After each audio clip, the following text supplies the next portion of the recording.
Welcome to your doom. Shut it and get over here. Massive uppercut!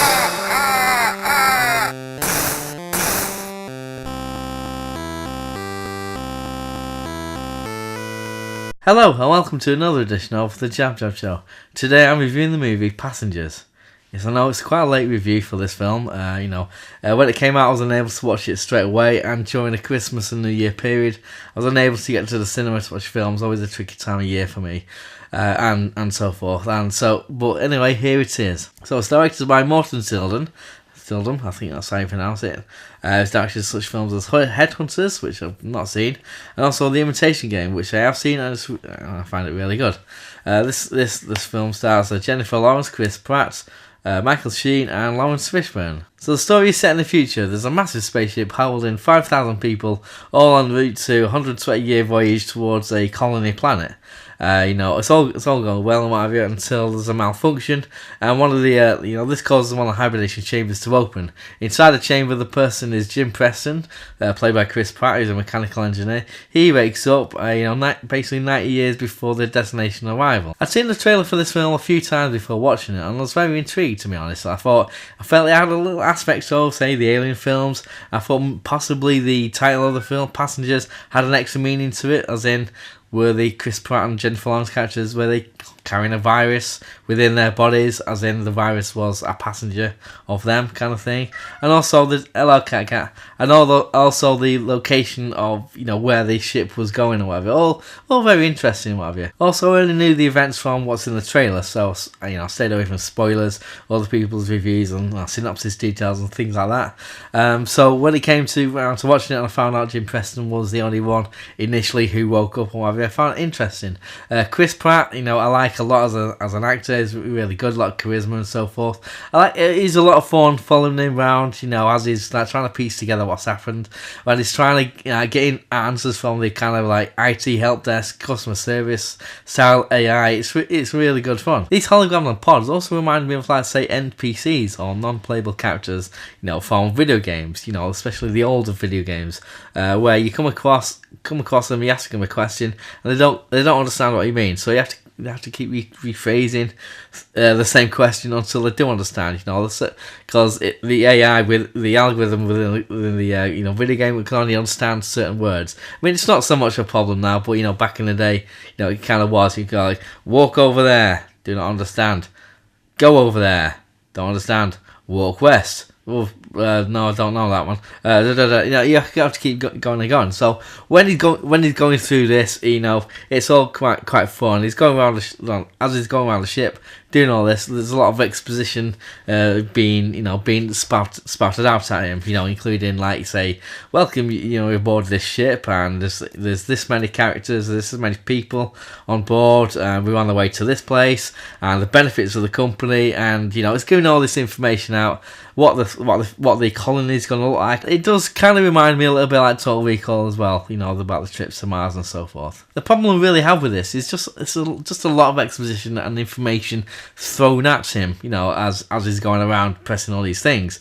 I mean, Jim knows who he is, he knows where he is, what ship and all the rest of it, the facilities on the ship, the destination, what the destination, this colony planet looks like. He knows all this, and you got to understand, he signed up for this. Everyone on the crew on the ship has also signed up.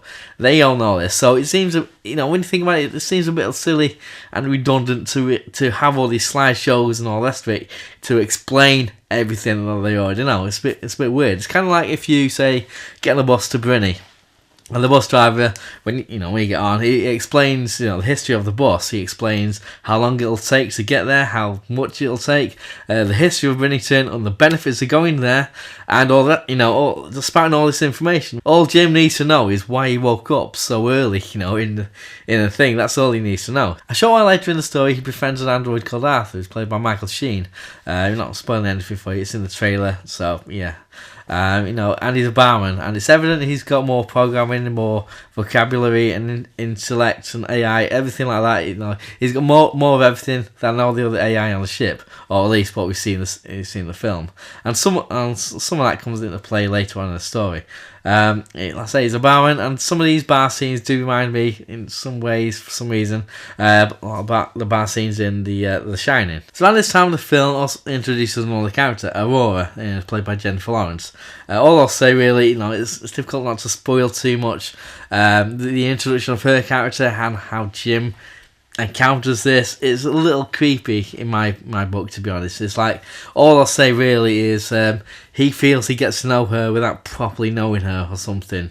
That's all I'm kind of gonna say. He does reveal his intentions towards her, his initial intentions I should say, to Arthur, which again comes into play later on. I'm not going to spoil anything, but maybe other reviews will kind of like say this certain plot device, if you will, but I want to keep it kind of secret. Anyway, they forge a relationship and they kind of accept their fate aboard the ship, and I did like the kind of like burgeoning relationship as it goes on, despite my misgivings of the initial thing. I would say, it's quite organic, and I like how they're bonding over the Just Dance style video game simulation, and we learn that she's a writer, and she chooses the opportunity to write about her experience on the ship, and everything about it and so forth. And this is kind of played through a voiceover at times. The story then shifts to a year later, I think. There's a few time jumps in there, and they're mentioned throughout the dialogue at various points. And Aurora finds out about a thing, which kind of does change her views on Jim, and suffice to say, she's not best pleased with him. It's during this time in Mistrust there's also an introduction to another character, Gus, played by Lawrence Fishburne, who's like a chief deck officer. To be honest, I felt his role was merely to pass on information about why the ship was malfunctioning so much, and he also gives them a key pass thing in order for them to access these areas they were unable to previously, in order to sort stuff out. It's kind of like the Basil exposition of the film. That's all I'll say about the story. In the end, the film I found there's a lot of fun to be had. I like Chris Pratt and Jennifer Lawrence, and also Michael Sheen did a good performance as well. I did feel the film did fall down on the clumsy way of explaining certain things. How it utilised these holograms, and how they use Gus, the character, as a way of just saying stuff. I just felt like, as a result, he didn't really feel like a rounded character. I did like the ending, and I feel the film does pose a few tough ethical questions towards the characters, in terms of Aurora and the decisions she makes based on certain things that happen. They kind of are plausible. I personally I'd neither agree nor disagree with their decisions based on the situation she's in and so forth. But really, it comes down to Jim's initial, decisions and intentions towards her that kind of leave a bad taste in my mouth. It's like I said, it's a bit creepy, or being prudish. But in the end, I'll give this film a rating of 6 Star-Lords. So them's my opinions. What's yours? Have you seen it? Let me know down below down there. I'll throw a fun question out at you. What's your favourite film concerning passengers, either on a plane, train or automobile? That kind of thing. Just let me know down there in the comment section. Like, subscribe, comment, and tell your friends and everything. And in the words of the new Cyrus, send the word. 9, 8, 7, 6,